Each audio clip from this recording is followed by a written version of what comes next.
काश! सुधा जल्दी करो, देर हो रही है मुझे।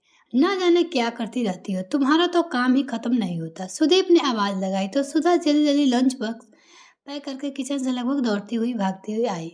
सॉरी सुदीप, आज सुबह नींद ही नहीं खुली, जल्दी थोड़ा लेट हो गया। तुम्हारा तो रोज़ का है, सुदीप ने गुस्से से जवाब दिया और ऑफिस जाने के लिए निकल गया। सुधा बुझे मन से ही वही खड़ी सुदीप को जाते हुए देखती रही। काश सुदीप एक बार ऑफिस जाते हुए मुड़कर देख लेता। लेकिन ऐसा नहीं हुआ। सुधा अपने मन को समझाते हुए अंदर आ गई और बच्चों के स्कूल जाने की तैयारी में लग गई। बच्चों के जाने के बाद वह घर की साफ सफाई और बाकी सब काम करती रही। आज घर की साफ सफाई करते करते वह आईना साफ कर रही थी। उसने अपने आप को देखा, ऐसा महसूस किया कि जैसे बरसों बाद आईना देख रही है। कभी घंटों तक आईना के सामने बैठकर श्रृंगार करने वाली आज खुद को ही पहचान नहीं पाई। सोनी आंखें जिसके नीचे काले घेरे हो गए, रूखा चेहरा जिस पर ध्यान नहीं देने से आने वाली झुर्रियां उसे उम्र से पहले ही अधिक बताने लगी। उसके सुंदर घने बाल काले रंग का जिससे कभी सुधा को इतना प्यार था, उसे घंटे सवारा करती थी और किसी को छूने नहीं देती थी। आज उनका इस तरह से बेहतरीन बंधा जुड़ा देखकर बहुत तकलीफ हुई। आज अपने आप को आईने में देखकर ऐसा महसूस हुआ कि जिसके लिए मैंने अपने आप को मिटा दिया, उसके नज़र में मेरी अहमियत ही नहीं थी। सुधा का मन अतीत के उन गलियारों में भटकने लगा जिससे सुधा की हंसी गिलगिलाती सहेलियों के साथ गप्पे मारना, उनके साथ घूमना, अपने पसंद के सारे काम करना जिससे उसका मन करता था।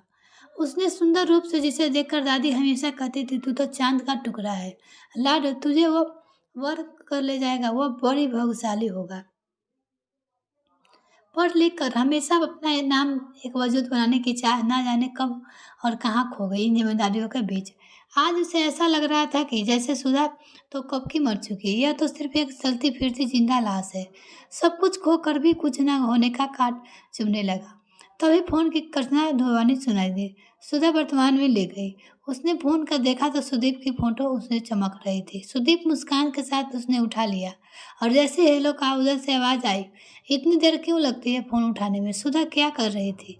जी वो, अच्छा सुनो, शाम को मेरे फ्रेंड आने वाले हैं तो उनके लिए डिनर बना लेना और मैंने कुछ सामान भेजा है, उसे ले लेना, ठीक है? इतना कहकर सुदीप ने फ़ोन काट दिया। सुधा कुछ देर तक फ़ोन को देखती रही, फिर तैयारियां में लग गई। बच्चों को जल्दी डिनर करा कर उसे रूम में भेज दिया और खुद भी तैयार होने चली गई। तैयार होकर जैसे ही आई तो बाकी सारे घर के काम कर लूंगी। तभी दरवाजे की घंटी बजी। देखा तो सुदीप थे। सुधा को देखते ही बोला, तुम कहीं जा रही हो क्या? सुधा, नहीं तो आपने कहा था कि मेहमान आने वाले हैं तो डिनर के लिए इसीलिए चेंज कर लिया। तुम्हें उनके साथ बैठना तो नहीं है, फिर भी यह सब करने की क्या जरूरत थी? सुदीप कहते हुए रूम में चला गया। सुधा समझ नहीं पाई क्या कहे। बाल को जूरा बनाकर कमरे में साड़ी का पल्लू लपेट कर फिर किचन में लग गई। थोड़ी देर बाद सारे गेस्ट भी आ गए। फिर सबका नाश्ता और सबकी मुलाकात के बाद सुधा डिनर की टेबल लगाने लगी। सभी खाने का आनंद ले रहे थे और गपशप कर रहे थे कि ऑफिस में काम करने वाली लड़कियां के बात छिड़ गई। उनके कपड़े, उनके श्रृंगार और उनके चाल चलन, ना जाने क्या क्या चर्चा का भविष्य होने लगा। एक ने लड़कियां के ऑफिस के काम ही नहीं करना चाहिए, वह घर के कामों करते ठीक लगती है। तभी सुदीप ने कहा, सही कह रहे हो, उन्हें जितना बांध कर रखी जाए उतना ही समाज सही रहेगा, क्राइम कम होगा। मुझे तो पहले का ही रिवाज ठीक था। घूंघट करके जब औरत रहती थी तो घर में बाहर नहीं जाती थी और जब जाती थी तो किसी के साथ जाती थी। अब बाहर निकल कर कौन सा तीर मार लेती है। आज भी तो घर का सारा काम भार हम पुरुषों से ही उठाते हैं, तो क्या जरूरत है सब महिलाओं का ससुर का नाटक करने का? फिजूल का सबका दिमाग खराब कर रखा है। आज सुधा को सुदीप के विचारों को सुनकर ऐसा लग रहा था कि जैसे किसी ने जिंदा भट्टी में उसे झोंक दिया है। उसके अंदर से जैसे ज्वालामुखी फटने लगा। वो अपने आप को रोक नहीं पाई, क्योंकि बात सिर्फ उनको अपमान की नहीं थी, बात समस्त स्त्री जाति के सम्मान की थी। बड़े सुंदर विचार है तुम्हारे सुदीप, और तुम्हारे इन मित्रों को भी। तुम लोगों को लगता है कि हम और तो करती ही क्या है। काश तुम लोग यह समझ पाते कि औरत ईश्वर की सबसे बड़ी खास रचना है। तुम लोगों को जरा सा भी चोट लग जाए तो ये एक हड्डी टूट जाए तो इतना चिल्लाते हो।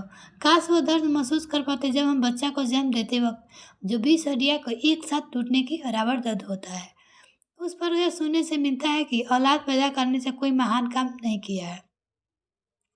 तुमने कभी उस घर का निकाल देती हो, कभी तो उसे तलाक देने की धमकी देते हो, और अगर इससे सही संतुष्टि नहीं मिलती तो उसके माँ बाप को बुलाकर उन्हें जलील करते हो।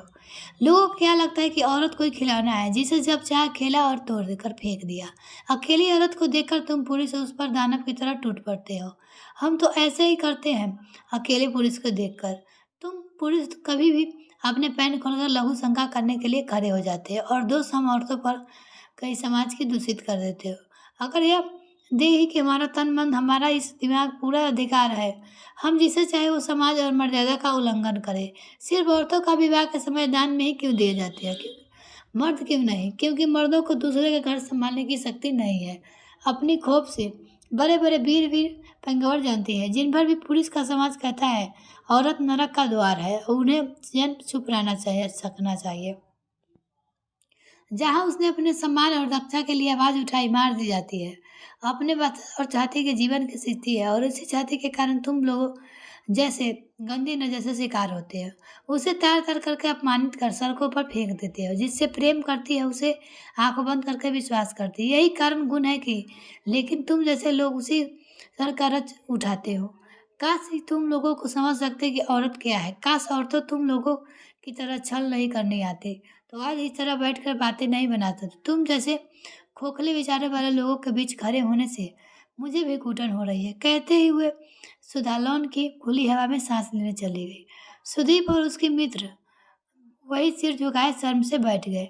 ऐसा लग रहा था कि जैसे आज उन्हें किसी ने आईना दिखा दिया है और वही आईना अपना चेहरा ही नहीं दिख पा रहा है।